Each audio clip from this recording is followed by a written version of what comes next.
shape बनाते दिएছে জমতে তো शेप হয় না স্কিন शेप হয়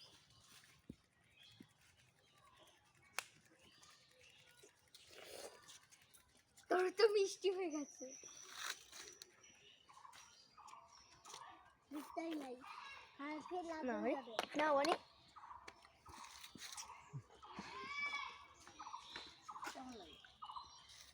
টেস্টি বাদাম খেতে ভালো লাগে হ্যাঁ